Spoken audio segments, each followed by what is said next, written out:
Let's take a look on controls from the financial perspective as to exactly what does that entail. You want to look at really all the different money documents, budgets, financial statements, financial ratios. A budget is not an absolutely final document, except for the fact that it's a document that most managers had better treat as final, because if you want to violate it, you better make certain that you have the appropriate approvals before you do so, because somebody may come in to do a check. You want to make certain your budget is your guiding document and is not the final word. Really, the actual final budget is your final word, which is a little bit different than the beginning budget. But that said, pay attention to your financial statements. Look at your financial ratios, because you will be judged like that. Because those documents, by the time you're done, your financial statements, really your balance sheet, your income statement, your cash flow statement, they're always part of the shareholders document in the annual report. If you're in the private sector, okay, you have that going if you sell stock. If you're in the public sector, the whole world gets to see everything that you do. You got 5 parts of your final corporate report, and 3 of those 5 really are your financial statements, and you better make certain that you look good on those financial statements, or somebody's going to come looking to see what the problem is, and maybe they can find something in your department they can save money on, and you don't want it to be you. Okay, so how do you appear to the customers? Are you looking from the customer's perspective? Are you the hottest item on the market at whatever you're doing? Do people know you by name and reputation? And if so, what is that reputation? Are you retaining your customers in the process? You need to look at, and also on the inside. Are you productive? What are your numbers? How do they compare to previous years? How do they compare to that benchmark, the industry standard? How about your efficiency? How about the quality of your product? Are you looking at the return rate of a thing that you make? Are you looking for people that are returning customers for the services that you provide? And then what is your safety ratio? Are people getting hurt because you have sloppy standards inside the organization? And then look at those people on the inside. You know what? Happiness, I'm a bit skeptical about the reports that come out that says happy employees are more productive. Part of my research really came back when I was doing my doctoral studies. I looked at 56 different reports, and of the 56, you really had 11 of them said that happy employees were less productive. You also had 9 of them that said they were more productive, but there was nothing conclusive in the vast majority of them until 2002 when the Ann Arbor study came out. And the Ann Arbor study came out and says that service sectors employees actually appear to be more productive when they're happy. Based upon one report versus the other 56, I have my doubts about the aspect of happy employees are better, but I do know that happy employees will tend to stick around longer. I also know the data is that when somebody leaves, a critical employee leaves, it's the equivalent of a 6-month salary to hire somebody in, get them trained up to where that person was at when they left. 6 months salary is half a year's salary and an awful lot of money.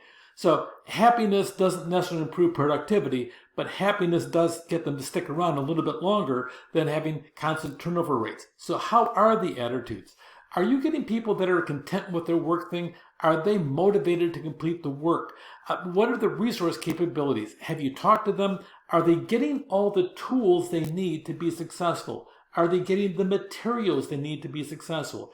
If you have accountants and they have a standard computer, that's really cute, but accountants need to have really your 10-key pad to sit down and do your calculations because you're using numbers all day long. Should that be in a computer or a separate thing? Are you giving them the right tools to be successful on their job? What kind of resources do they have access to? And are there tools out there that are simplistic that if you implemented them, would they be able to do much better? What is your culture like overall? Here's really a strategy mapping. This is from Dr. Pepper, and you'll see if you look at all the different aspects, they're measuring the financial goals, they're measuring the customer goals, they're looking at the internal processes, they're looking at the goals on the inside of the employees. It really is a matter of mapping out what you want to measure. And then what is the end result of your measurements? In this case, if you have an internal auditor, they're going to go back and start checking all the different aspects and trying to find the metrics that they're going to have for this dashboard. because here is the dashboard you'll be looking at, and you may literally have something on your computers where a weekly report populates with different types of metrics or numbers that you have to see how things are happening on the inside of your organization. Deming came up with a thing called TQM, or Total Quality Management. He was controversial in his day. He said some totally outrageous things. One of them was he went to the American auto industry and says, "You need to fire all of your quality control people. Fire, fire, fire." Huh? You need to make certain that every single person on the production line is a quality expert. They should have the authority that if something is coming down the line that is not quality, they should have the authority to push the big red button and stop the line. Do you think we're going to give one hourly employee the power to shut down the work for 200 people? Yes, I think you should. Take it seriously. Well, literally, when Deming first came out with this philosophy about total quality management, you had people on Fridays and Mondays turning that junk off the auto lines, and if you were an employee, you always wanted to make certain your car was made on a Tuesday, Wednesday, or Thursday, because on Friday half the employees were missing, and on Monday none of them showed up, so you had that kind of an issue, and I'm not exaggerating, it was really that bad. And by the time it was all done, the Japanese auto industry came in, and we went from having the big three being the top of the chart to several Japanese auto industries coming in and being number 3 and then being number 2. And finally, Toyota was and remains the number 1 automotive maker across planet Earth.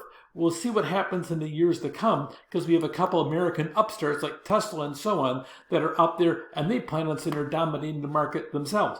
But that being said, Deming's philosophy of everybody being in charge of quality instead of hiring people at the end, that was embraced by the Japanese auto industry, and he became famous in Japan. And it really worked in the process of what is quality and who's in charge of it. Every employee should own quality, and that really is what the TQM, or Total Quality Management movement, really is about.